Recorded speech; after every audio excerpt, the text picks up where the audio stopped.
ॐ ज्ञानतिमिरान्धस्य ज्ञानञ्जनशलाकया चक्षुरुन्मीलितं येन तस्मै श्रीगुरवे नमः।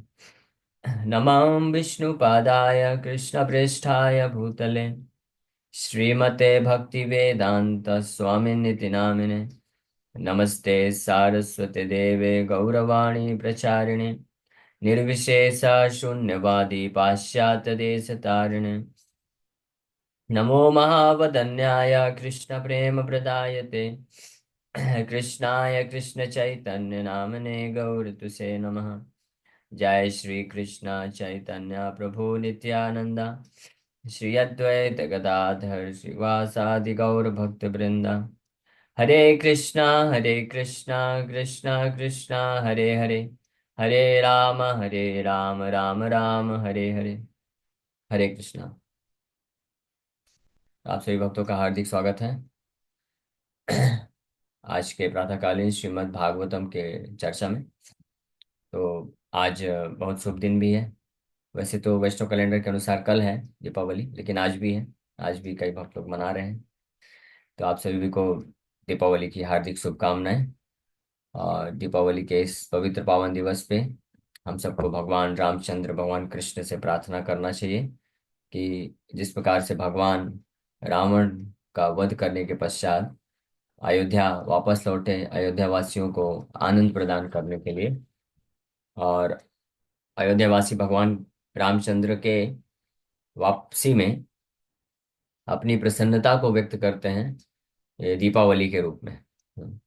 ये भगवान रामचंद्र सकुशल सुखपूर्वक और आ चुके हैं अयोध्या में, और अब हमारे राजा बनेंगे। हाँ, राज्याभिषेक होगा। भगवान रामचंद्र को राज्य मिल गया, राजा बन गए। तो 14 वर्षों तक अयोध्यावासी जितने थे वो सब बड़े तकलीफ में थे। बड़ा दुख था उनको कि भगवान रामचंद्र, एक तो दुख था कि भगवान राम से विरह हो रहा है, भगवान राम को दर्शन नहीं कर पा रहे हैं, एक ये दुख था। और ये दुख भी बहुत ही विशाल, बहुत ही बड़ा दुख था। लेकिन इससे भी ज्यादा दुख क्या था उनके लिए, इससे भी ज्यादा दुख था कि भगवान रामचंद्र, जिनका शरीर इतना कोमल है कि सीता माता का जो हस्त कमल है वो कमल के सदृश से बहुत कोमल है, उसके उनके स्पर्श को भी उनका शरीर सहन नहीं कर सकता है। भगवान रामचंद्र के चरण कमल और उनका शरीर इतना कोमल है। तो सभी अयोध्यावासी के हृदय में इतनी पीड़ा होती थी ये सोच करके कि भगवान वनवास के बेस में, हाँ, पैदल निकल गए हैं वन में, जंगलों में। वहां पे कैसे पत्थर हैं, कंकड़ हैं और सख्त जमीन है। तो कैसे वो चलते होंगे और कहाँ सोते होंगे, क्या खाते होंगे, कैसे रहते होंगे, सर्दी गर्मी बरसात, और ऊपर से बहुत सारे असुर लोग हैं, राक्षस लोग हैं। तो ये सोच सोच के हमेशा वो दुखी रहते थे। उनके हृदय में एक दुख का कारण ये था। इसीलिए दीपावली जो है मनाया गया अयोध्या वासियों के द्वारा, वो वास्तव में अपने सुख के लिए नहीं मनाया गया। भगवान रामचंद्र को सुख मिलेगा। अब भगवान रामचंद्र वापस आ गए हैं अयोध्या में, और वापस से हमारे परम भगवान, हमारे परम प्रिय भगवान सुखपूर्वक निवास करेंगे राजमहल में, राज्य करेंगे, राजा बनेंगे, और उनके संरक्षण में हम लोग रहेंगे। उनका भी दर्शन, हमको दर्शन मिलेगा। तो सबसे बड़ा जो त्योहार इसलिए मनाया गया, सबसे बड़ा सुख अयोध्या वासियों का ये था कि भगवान रामचंद्र को अब सुख मिलेगा। हाँ, और दूसरा सुख ये भी था कि हम भगवान का, अब हमको संरक्षण मिलेगा, भगवान का हम दर्शन कर पाएंगे नित्य रूप से, उनका, उनको हम सुन पाएंगे, उनको देख पाएंगे, उनके गुणों को, हाँ, ऑब्जर्व कर पाएंगे। तो ये सुख था। कहीं भी किसी भी अयोध्यावासी के जो शुद्ध भक्त हैं, उनके हृदय में ये कामना नहीं थी कि भगवान राम आ गए हैं और अब जो है हमारे जीवन में बड़ा समृद्धि हो जाएगा, बहुत धन दौलत मिल जाएगा, और बहुत हर प्रकार का हमारा सुख संपत्ति घर आवे, कष्ट मिटे तन का, ऐसा कोई भाव नहीं। शुद्ध वैष्णव जो होते हैं उनके लिए त्योहार का मतलब होता है भगवान को सुख मिलना, वो उनके लिए त्योहार है। और भगवान अगर दुखी होते हैं, भगवान अगर कष्ट में जाते हैं, तो वो उनके लिए तपस्या है, वो उनके लिए दुख है, कष्ट है। और अगर भगवान को सुख मिलने में हमको खुद को कष्ट मिले, तो ऐसा कष्ट जो है सबसे बड़ा सुख माना जाता है, परम सुख। हाँ। भगवान की सेवा, भक्तिविनोद ठाकुर एक भजन में लिखते हैं कि कृष्ण की सेवा में प्राप्त हुआ जो दुख है, सर्वश्रेष्ठ प्रकार का दुख भी मेरे लिए परम सुख है, और ऐसा ही सुख मैं चाहता हूँ। जो कृष्ण की सेवा के लिए जो दुख मुझे मिल जाए, अगर ऐसे दुख से कृष्ण को सेवा मिल जाए, सुख मिल जाए, तो वो मेरे लिए परम सुख है, परम आनंद है। और वो मेरे लिए सबसे बड़ा फेस्टिवल है, त्योहार है। गोपियां भी इसी भाव को प्रकट करती हैं। जब भगवान कृष्ण को हेडेक हो गया है, ऐसा लीला किए भगवान द्वारकाधीश, नारद मुनि सब वैद्य वगैरह को दिखा लिए, कोई प्रभाव नहीं पड़ा। हाँ, फिर भगवान कृष्ण नारद मुनि को बोलते हैं कि मेरे जो सिर दर्द हो रहा है, हेडेक है, उसका एक ही उपाय है। मेरे किसी शुद्ध वैष्णव के चरण कमलों का धूल लाके अगर सिर में लगा देंगे, हाँ, तो मेरा सिर दर्द दूर हो जाएगा। तो नारद मुनि निकल पड़े ढूंढने के लिए। देखिए नारद मुनि भी कितने विनम्र है ना। नारद मुनि ये नहीं सोचे अरे पूरे शास्त्रों में, भागवत में हर जगह मुझे शुद्ध वैष्णव की तरह ग्लोरीफाई किया गया है, चलो मैं अपने चरणों का धूल दे देता हूँ। नहीं, वो अपने आप को, कोई भी शुद्ध वैष्णव अपने आप को शुद्ध वैष्णव नहीं मानता है। तो नारद मुनि निकल पड़े ढूंढने के लिए, अलग अलग जगह गए, पांडवों के पास गए, बोले देखो आप भगवान कृष्ण के शुद्ध भक्त हो, भगवान कृष्ण को सिर दर्द कर रहा है, उनका उपाय यही है कि शुद्ध वैष्णव के चरणों का धूल लगाने पे भगवान का सिर दर्द दूर हो जाएगा। तो पांडव लोग मना कर दिए, नहीं नहीं हम कैसे दे सकते हैं, हाँ ये बिल्कुल, ये तो महान अपराध हो जाएगा, और हम तो शुद्ध भक्त नहीं हैं। ऐसे अनेकों अनेकों देवताओं के पास भी गए और अन्य भक्तों के पास भी गए, सबने मना कर दिया, कोई कैसे दे सकता है, ये तो स्वाभाविक बात है। हाँ, भगवान कृष्ण के पास वापस है, बोले भगवान कोई नहीं दे रहा है। भगवान बोले कि अरे आप तो दे दो, आप भी मेरे शुद्ध वैष्णव हैं। नहीं नहीं नहीं भगवान, इतना बड़ा अपराध मैं नहीं कर सकता। आप तो हमारे परम आराध्य हैं, आपके चरण कमलों का धूल तो ब्रह्मा शिव जी भी अपने सिर में धारण करने की इच्छा रखते हैं, तो मैं अब भला ऐसा सोच भी नहीं सकता हूँ। उन्होंने बोले ठीक है, आप सभी भक्तों को मिले? बोले हाँ सबको मिल लिया। ब्रज में गए क्या? ब्रज में नहीं, ब्रज में नहीं गया अभी तक। ब्रज में जाओ, गोपियों को एक बार जाके पूछो। तो गोपियों के पास जाते हैं, तो गोपियों की विनम्रता एक अत्यधिक अलग स्तर की विनम्रता है। तो गोपियां को जब बताते हैं ऐसे ऐसे कृष्ण को सिर दर्द कर रहा है, तो क्या उपाय है, तो बताते हैं आपके चरण कमलों का धूल मिलेगा तो उनका सिर दर्द दूर हो जाएगा। तो गोपियां इमीडिएटली जो है अपने चरणों का धूल दे दिया, ले जाओ जितना चाहिए ले जाओ, एडवांस में पूरा, हाँ आप लेके जाइए और कृष्ण के सिर में लगा दीजिए। नारद मुनि आश्चर्यचकित हो गए, अरे ये कैसे भक्त हैं, कैसे शुद्ध भक्त हैं ये लोग, ये अपने पैरों का धूल कृष्ण के सिर में लगाने के लिए दे रहे हैं। नारद मुनि बोले मालूम है इस कृष्ण परम भगवान है, और अगर इस प्रकार से आप करेंगे आपको नरक में जाना पड़ सकता है।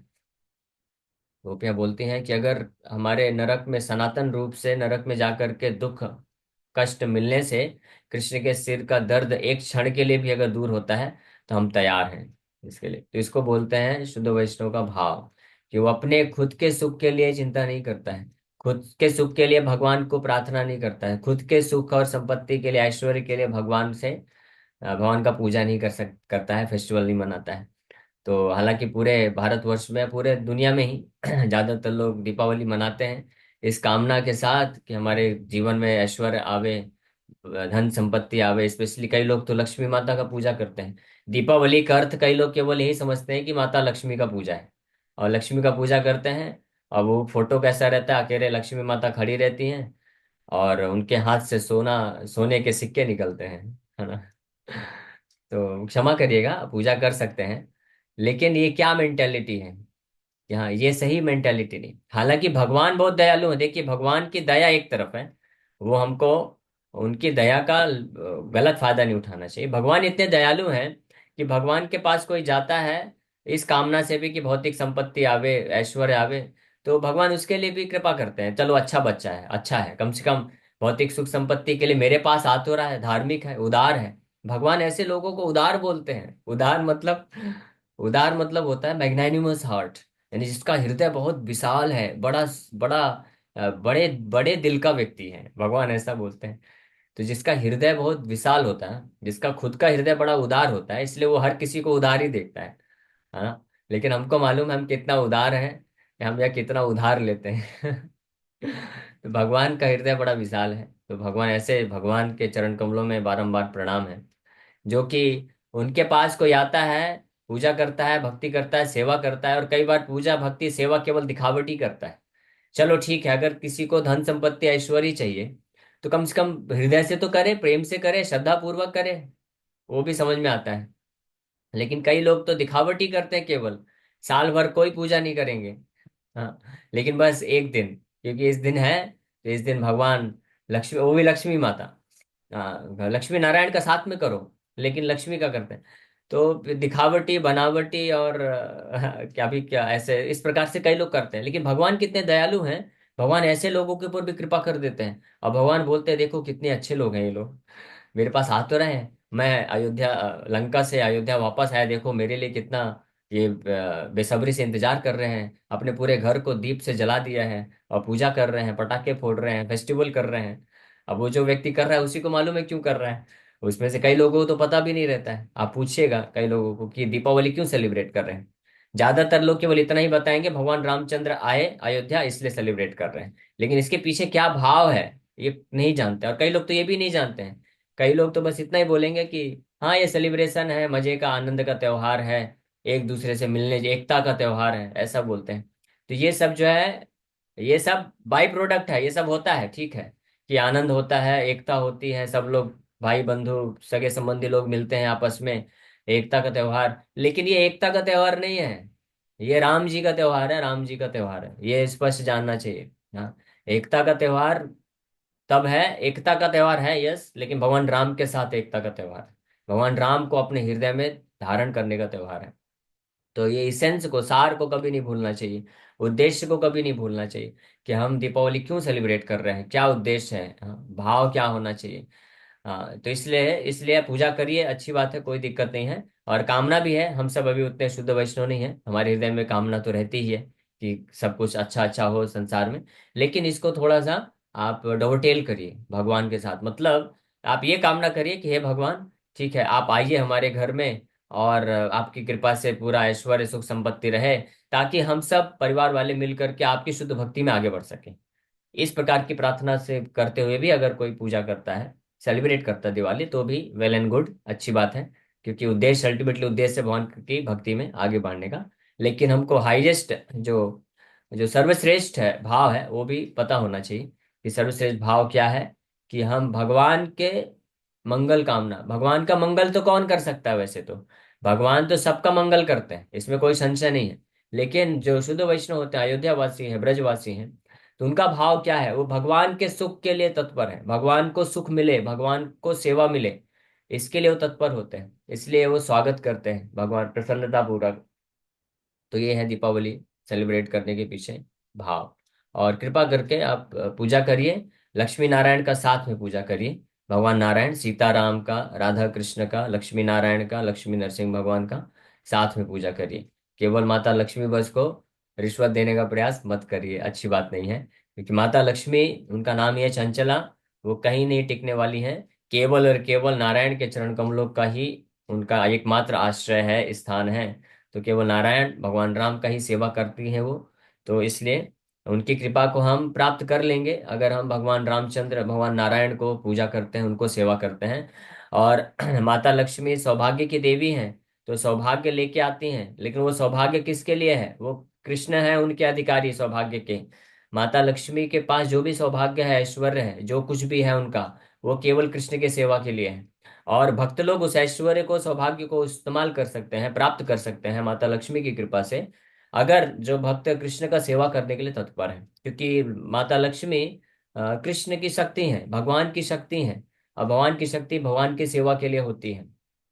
हाँ, भगवान के लिए होती है, तो भगवान की शक्ति खुद भी भगवान का सेवा करती है, और अपने सभी बच्चों को, हम सब संतान हैं, अंश हैं भगवान माता लक्ष्मी के, तो अभी अपने सभी संतानों को भगवान के सेवा में वो लगाती हैं। और जब सभी संतानें, जो भक्तगण हैं, वो भगवान के सेवा के लिए तत्परता दिखाते हैं, और इस भाव से माता लक्ष्मी को अप्रोच करते हैं, उनका पूजा करते हैं कि हे माँ, आप हमको भगवान रामचंद्र की सेवा के लिए जो योग्यता चाहिए, जो जो भी संपत्ति, ऐश्वर्य, या जो भी जरूरत है, उनकी सेवा हम अच्छे तरीके से कर सके ताकि उनको सुख मिले, तो उसके लिए आप कृपा करिए। तो ऐसे जो भक्त होते हैं वो विषय, वो वास्तविक कृपा को प्राप्त कर पाते हैं माता लक्ष्मी के। और उनके घर में ऐश्वर्य भी होता है, संपत्ति, सुख समृद्धि भी होती है, लेकिन वो कभी माया में नहीं गिरते हैं, वो अपने समस्त हर प्रकार के जो है बुद्धि बल और ऐश्वर्य संपत्ति सब कुछ भगवान कृष्ण की सेवा करने के लिए अर्पण कर देते हैं। खुद के भोग के लिए कभी विचार नहीं करते हैं। तो ये वास्तविक भाव है दीपावली सेलिब्रेट करने का। और बाकी जैसे करते हैं वो कर सकते हैं, कोई दिक्कत नहीं है। शाम संध्याकालीन बढ़िया बहुत सारे दिए जलाइए और पटाखे भी फोड़िए। पटाखे भी फोड़ सकते हैं, ऐसा कुछ गलत नहीं है। कई लोग पटाखे नहीं फोड़ते हैं, ये एक मिसकंसेप्शन है। हाँ, क्यों पटाखे नहीं फोड़ना चाहिए? जब आप किसी अपने सगे संबंधी का विवाह कराते हैं, बर्थडे सेलिब्रेट करते हैं, तो धूमधाम से पटाखे पटाखे फोड़ते हैं। तो क्या भगवान राम आ रहे हैं तो उनके लिए पटाखे नहीं फोड़ना चाहिए? उसी वक्त पॉल्यूशन की याद क्यों आती है? उसी वक्त sound pollution, air pollution, water pollution उसी वक्त क्यों याद आता है? बाकी समय जब दुनिया भर में इतने सारे फंक्शन मनाने रहते हैं, इतने सारे कार्य करते रहते हैं गंदे गंदे, उस वक्त पॉल्यूशन का किसी को याद नहीं आता है। तो खैर ये किया, लेकिन सावधानी पूर्वक करना चाहिए, ध्यान से। और केवल अपने मजे के लिए नहीं करना चाहिए। भाव क्या होना चाहिए? हम दीप जला रहे हैं, पटाखे फोड़ रहे हैं, प्रसादम डिस्ट्रीब्यूशन कर रहे हैं, भगवान का वर्शिप कर रहे हैं, अन्य लोगों को से मिल रहे हैं, सगे संबंधियों से जो भी करते हैं, उसके पीछे मूल भाव होता है भगवान आ रहे हैं, भगवान का स्वागत करने के लिए, भगवान का सेवा करने का भाव होता है। तो ये भाव है। ओके। तो हमने दीपावली के ऊपर थोड़ा सा चर्चा किया, तो इसी के साथ आप सभी को शुभ दीपावली, दीपावली की हार्दिक शुभकामनाएं। और हम लोग भागवत के 5वें स्कंध, पहले स्कंद के 5वें अध्याय पे चर्चा कर रहे थे। इसका थोड़ा सा तात्पर्य बचा हुआ था, तो उसको कंप्लीट कर देते हैं। सो इसमें नारद मुनि वर्णन कर रहे हैं, ये नैवाहम भगवतो वासुदेवस्य वेधसा मायानुभावमविदम येन गच्छन्ति तत्पदम। By that confidential knowledge, I could understand clearly the influence of the energy of Lord Shri Krishna, the creator, maintainer, and annihilator of everything. By knowing that, one can return to him and personally meet him. तो उन भक्ति वेदांत और शुद्ध वैष्णवों की कृपा से जब वो चातुर्मास करके निकल पड़े, तो उनकी कृपा से नारद मुनि को गुह्यतमम ज्ञान प्राप्त हुआ। द मोस्ट कॉन्फिडेंशियल नॉलेज, गुह्यतमम ज्ञान, साक्षात भगवत उदितम, साक्षात भगवान उदितम, भगवत उदितम मतलब भगवत गीतम या भगवत प्रणीतम, ये तीनों एक ही चीज है। भगवत गीतम, भगवत उदितम, भगवत प्रणीतम, साक्षात भगवत गीतम, ये ज्ञान प्रदान किए। और वो है शुद्ध भक्ति का ज्ञान। और उसके द्वारा नारद मुनि बड़े आसानी से समझ पाए कि माया का क्या प्रभाव होता है। और साथ ही साथ में इस दिव्य ज्ञान को प्राप्त करके वो योग्य बन पाए, गच्छन्ति तत्पदम, भगवान के चरण कमलों में पूर्ण आश्रय प्राप्त करने के लिए योग्यता को प्राप्त कर पाए। तो इस प्रकार 3 प्रकार की शक्ति होती है, 3 प्रकार की माया होती है, बहिरंगा माया, अंतरंगा माया और तथस्थ माया। तो हम लोग तथस्थ माया, तथस्थ शक्ति बोले जाते हैं। तो हम भी शक्ति हैं, देखिए, है ना, हम लोग चर्चा कर रहे थे। तो शक्ति जो है, बहिरंगा शक्ति, अंतरंगा शक्ति और तटस्थ शक्ति, तीनों शक्ति का एक ही दायित्व है। जो शक्तिमान है, भगवान राम, भगवान कृष्ण, उनका सेवा करना, ये दायित्व है। हाँ? तो इसलिए हमको अपने आप को भी, और हम भगवान की कृपा से जो भी हमारे पास शक्ति मिलती है, बल बुद्धि पौरुष और योग्यता और संपत्ति ऐश्वर्य जो भी मिलता है, उस सब को, वो भी भगवान की शक्ति है, उसको भी भगवान की सेवा में लगाना चाहिए। हाँ, जैसे हनुमान जी, हनुमान जी और रावण मेंटेलिटी में यही अंतर है। हनुमान जी, माता सीता भगवान की शक्ति हैं, तो हनुमान जी माता सीता को लेके आए और राम की सेवा में लगाए। वहीं रावण भी माता सीता को लेके आया, लेकिन राम से अलग लेके गया, और खुद उस माता सीता जो भगवान की शक्ति हैं, उनको खुद एंजॉय करना चाहता था, भोग करना चाहता था। हाँ, तो हमको प्रयास करना चाहिए कि हम हनुमान जी के दास बने, हनुमान जी के पद चिन्हों में आगे बढ़े, ना कि रावण के दास बने। आप में से कितने भक्त लोग चाहते हैं हनुमान जी का दास बनना? हनुमान दास कौन कौन बनना चाहता है? हाथ ऊपर करिए। जो हाथ ऊपर नहीं करेगा समझा जाएगा कि रावण दास बनना चाहते हैं। देखते हैं कितने भक्त लोग हैं हनुमान जी के पद चिन्हों में पालन करते हुए हनुमान जी का दास कौन बनना चाहता है? ओके, 22-25 भक्त लोग बस, आउट ऑफ 65 डिवोटीज, 25 डिवोटीज। बाकी लोग, 40 भक्त लोग रावण दास बनना चाहते हैं। वो गलत बात है, रावण दास मत बनिए, हनुमान जी का दास बनना है हमको। हाँ, हनुमान जी का दास बनने का मतलब है जैसे हनुमान जी भगवान राम की सेवा के लिए सीता माता को लेके आए खोजे, वो है हनुमान जी का भाव। उसी प्रकार से हमको भी भगवान की जो शक्ति है हमारे पास, जो भी है, बुद्धि है, बल है, शरीर है, इंद्रियां है, समय है, और संपत्ति है, धन है, जो भी है, उसको कृष्ण की सेवा के लिए अर्पण करना चाहिए, कृष्ण के लिए लगाना चाहिए। Then we become followers of Hanuman, otherwise we are followers of Ravan. So the Lord desires, as he has directly said in the Bhagavad Gita, that all conditioned souls rotting in the kingdom of material energy come back to him by giving up all engagements in the material world। तो भगवान की इच्छा है कि जितने भी बद्ध जीवात्माएं हैं जो इस माया जगत में, भौतिक जगत में, माया जगत में रॉटिंग, रॉटिंग का मतलब होता है भटक रहे हैं संसार में माया की सेवा करके, तो वो सब वापस आ जाए, भगवान ये चाहते हैं। इसलिए भगवान बोले सर्वधर्मान परित्यज्य माम एकम शरणम रजा, कि सब बाकी अन्य माया के जितने भी कार्य हैं वो छोड़ करके मेरे कार्य में लग जाओ, मेरे सेवा में लग जाओ। So this is the most confidential part of knowledge, यही सबसे गुह्यतम ज्ञान है, सर्वधर्मान परित्यज्य, ये most confidential knowledge. But this can be understood only by the pure devotees, and only such devotees enter the kingdom of God to see him personally and serve him personally. तो ये जो गुह्यतम ज्ञान है, इसको केवल केवल शुद्ध भक्त ही समझ सकते हैं, बाकी लोग तो समझ भी नहीं सकते हैं। इसको अप्लाई करना तो दूर की बात है। हाँ, जो भक्त नहीं है उनको आप बोलेंगे, जैसा प्रवचन अभी चल रहा है वैसा प्रवचन अगर ऐसे लोगों को दे दिया जाए जो भक्त नहीं है, तो वो तो बिल्कुल भड़क जाएंगे, वो तो टॉलरेट ही नहीं कर पाएंगे, सहन नहीं कर पाएंगे। लेकिन आप सब भक्त लोग हैं, इसलिए हम ये दुस्साहस करने का प्रयास कर रहे हैं कि आपके सामने एज इट इज जो स्ट्रेट फॉरवर्ड चीज है वो प्रकट कर सकते हैं। तो ये जो मोस्ट कॉन्फिडेंस, ये सबसे परम गुह्यतम ज्ञान है। इस ज्ञान को केवल भक्ति समझ सकते हैं, अप्लाई कर सकते हैं, और न केवल समझते हैं शुद्ध भक्त लोग, बल्कि वो इस ज्ञान को सुन करके जब इस तरह से सुनते हैं, तो वो बड़े गदगद हो जाते हैं, प्रसन्न हो जाते हैं, आनंद उनको मिलता है। तो अगर आपको भी, आप में से जिन भक्तों को ये सुन करके कि हमको हर चीज कृष्ण को समर्पित करना चाहिए, हमको रावण दास नहीं हनुमान दास बनना चाहिए, भगवान की जो भी शक्ति है, हमारा शरीर, बल, बुद्धि, इंद्रियां, धन संपत्ति, जो भी ऐश्वर्य है, वो सब कृष्ण की सेवा के लिए है, उनके लिए ही लगाना चाहिए, अपने भोग के लिए नहीं लगाना चाहिए। इस बात को सुन करके जिन भी भक्तों को आनंद आता है, इसका मतलब वो शुद्ध भक्ति मार्ग में स्थित है, शुद्ध भक्ति मार्ग को निश्चित रूप में प्राप्त कर लेंगे। The concrete example is Narad himself, who attained this stage of eternal knowledge and eternal bliss। इसके परफेक्ट उदाहरण कौन है? नारद मुनि खुद हैं, जो कि इस दिव्य ज्ञान को और दिव्य आनंद को प्राप्त किए उन शुद्ध भक्तों की कृपा से।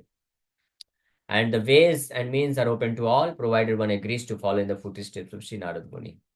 और ये सबके लिए एप्लीकेबल है, सबके लिए ये जो गुह्यतम ज्ञान है प्राप्त करने का अवसर प्राप्त है, मिल सकता है। लेकिन बस वो अगर पालन करें, नारद मुनि के पद चिन्हों में पालन करके स्वीकार कर लें, तो सबके लिए प्राप्त है। और ये कौन दे रहा है? श्रील प्रभुपाद जी खुद दे रहे हैं।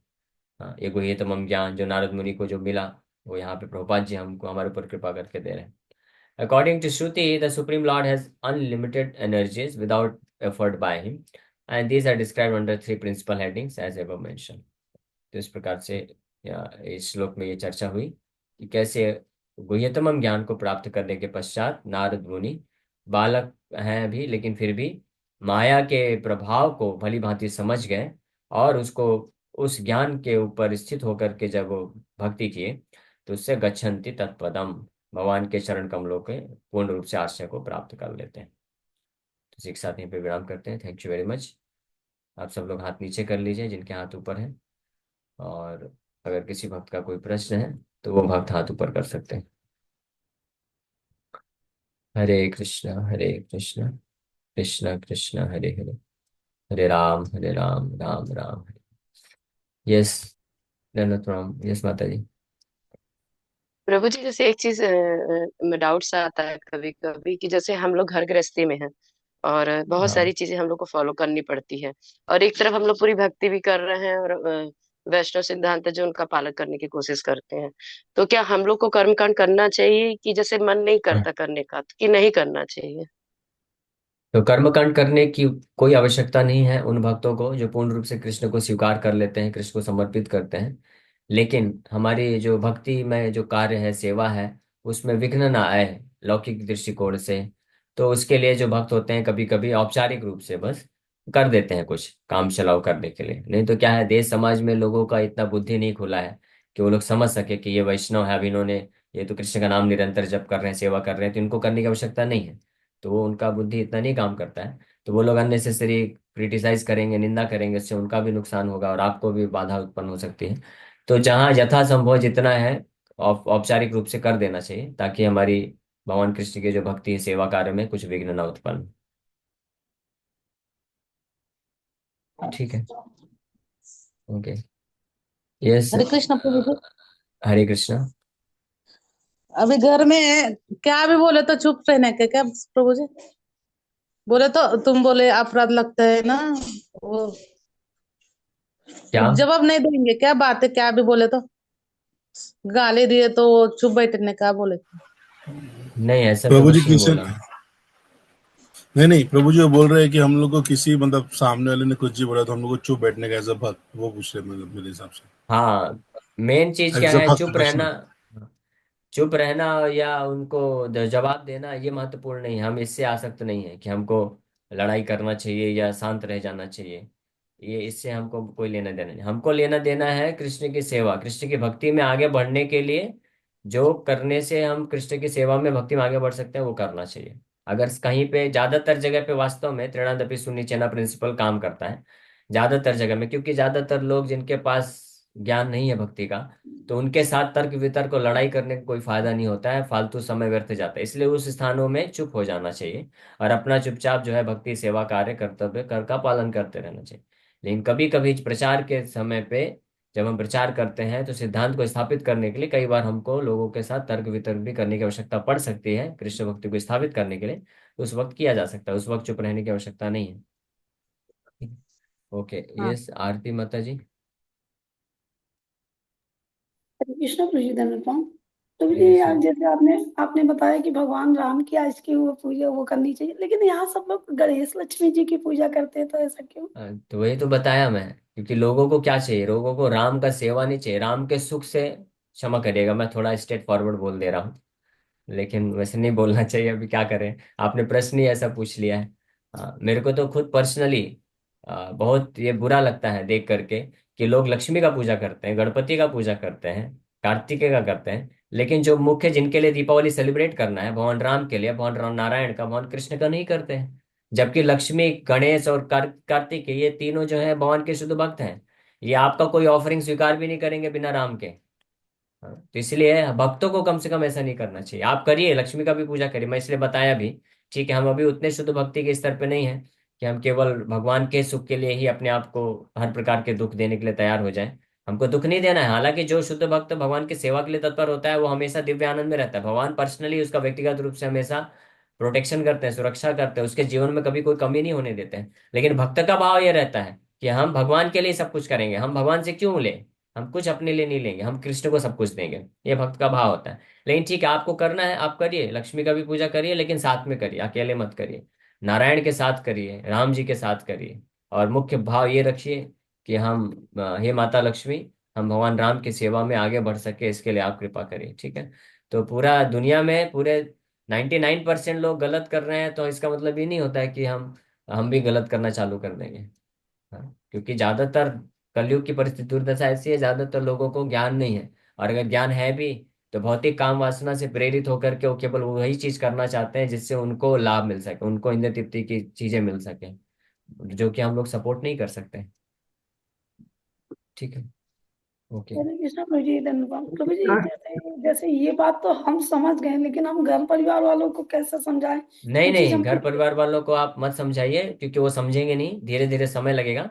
तो उनको उनके हिसाब से करने दीजिए। और आप देखिए, वो तो लक्ष्मी का पूजा करते हैं धन संपत्ति के लिए, तो करने दीजिए, डिस्टर्ब मत करिए। आप उनको बोलिए कि राम जी को भी लेके आइए, सीताराम का फोटो भी रखिए साथ में, लक्ष्मी नारायण का रखिए, राधा कृष्ण का भी रखिए, और बोलिए कि साथ में करिए।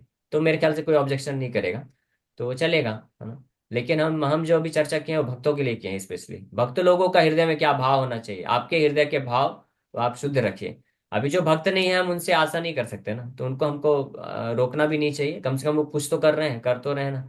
तो अच्छी बात है, और धीरे धीरे फिर हम उनको जोड़ सकते हैं, आगे प्रगति हो सकती है। Thank you okay. गुरु जी। मतलब यस। मैं आपकी बात हरे कृष्णा। हरे कृष्णा रेवती जी उनको। प्रभु जी, विजयदशमी और दीपावली।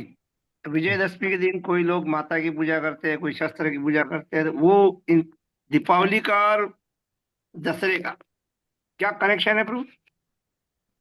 अभी देखिए कोई लोग तो अलग अलग चीजें जो करते हैं वो तो अभी मैं बोलना उचित नहीं है, क्योंकि लोगों का क्या कहना। लोग तो ज्यादातर अपने भोग के लिए ही कार्य करते हैं। लेकिन हमको क्यों सेलिब्रेट करना चाहिए ये हमने बताया। दीपावली क्यों करना चाहिए भी बताया, दशहरा भी क्यों करना चाहिए भी बताया हम लोग।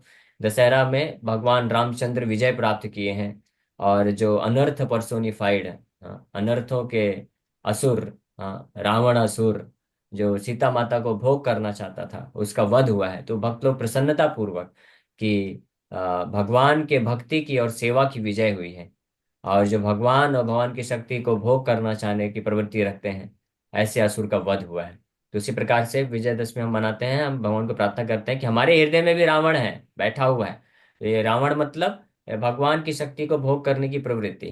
तो हे भगवान, जैसे आपने रावणासुर का वध किया, उसी प्रकार से हमारे हृदय में भी जो रावणासुर विद्यमान है, आपके शक्ति का भोग करने के विचारधारा मेंटेलिटी, उसको वध कर दीजिए, नष्ट कर दीजिए। केवल हमारे हृदय में हनुमान जी की ही जो श्रद्धा, जो भाव है, उसी को आप रखिए। तो ये भाव।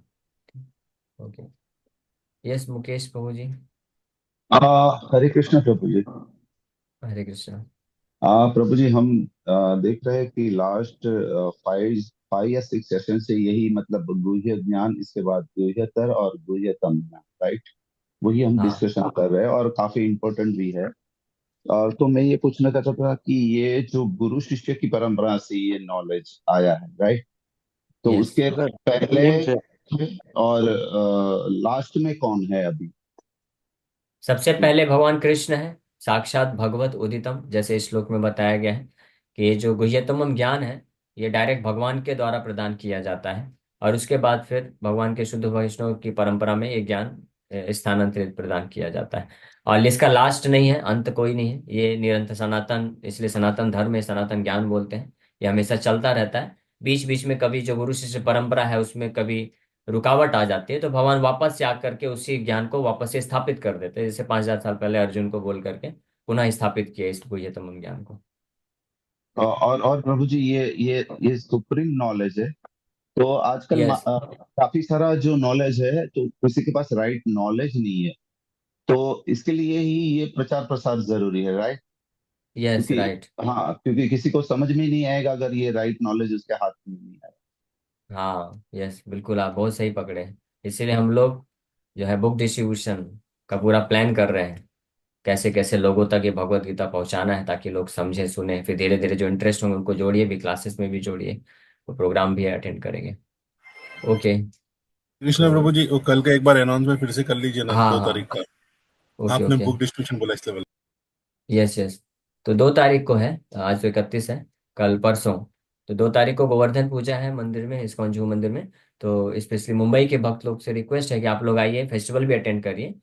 10 साढ़े 10 तक आ जाइए, 11 बजे शार्प अभिषेक चालू हो जाएगा गिरिराज गोवर्धन जी का। और उसके बाद 12 बजे उनका महाआरती होता है और अन्नकूट भोग लगाया जाता है। और 1 बजे महाप्रसाद फीस्ट वितरण किया जाएगा। फिर 2 बजे हम लोग जो मुंबई के भक्त हैं, एक हम लोग मीटिंग रखेंगे 1 घंटे का, जिसमें भगवत गीता को कैसे ज़्यादा से ज़्यादा स्टूडेंट्स और लोगों तक पहुंचाना है, तो उसके बारे में विचार विमर्श करेंगे। ओके। हरे कृष्णा। ये तो ऐसा है कि मैं ये भी सुना हूँ, पढ़ा तो नहीं हूँ, कि लक्ष्मी पूजन सतयुग से चल रहा है। जब समुद्र मंथन में लक्ष्मी जी का अवतरण हुआ था, वो हाँ इसी हाँ। दिन था, अमावस्या के दिन। तब से लक्ष्मी अच्छा हाँ। पूजन हो रहा है, उनकी उनके अवतरण दिवस के रूप में हो रहा था। हाँ यस यस, हाँ तो कर सकते हैं, लक्ष्मी पूजा करने में कोई नुकसान और नहीं है, हानि साथ नहीं। में गणेश जी के पूजन का ये है कि जब लक्ष्मी जी का अवतरण हुआ तो भगवान ने उनको वित्त विभाग दे दिया, धन संपत्ति के देवी बना दिया, अधिकारी बना दिया। और उनके साथ हाँ कुबेर जी थे, तो कुबेर कंजूस थे कुछ। तो भगवान विष्णु से माता जी ने ये शिकायत की, कुबेर कंजूस है, मैं बोलती हूँ उतना देते नहीं उसको जिसको मैं बोलती हूँ। तो भगवान ने कहा कि तुम गणेश जी को अपने साथ रखो, वो बुद्धिमान है, वो बुद्धि का प्रयोग करेंगे, तब तुम कुबेर के ऊपर साइड हुए। इस तरह से गणेश गणेश लक्ष्मी की पूजा होने लगी लोग। हाँ हाँ, नहीं ठीक है, अच्छी बात है, अब ये कर सब सकते है हैं। समय। हाँ, वो मना नहीं भगवान है। राम की तो भगवान राम की और भगवान कृष्ण की, भगवान विष्णु की, सबकी रख के पूजा करनी, वो तो सर्वश्रेष्ठ भगवान है। हर पूजा में उनकी पूजा करनी चाहिए। यस यस, ठीक है। तो मूल भाव ये है कि अलग अलग नहीं, एक साथ लक्ष्मी नारायण, सीताराम, राधा कृष्ण साथ में पूजा करना चाहिए। ओके, हरे कृष्ण।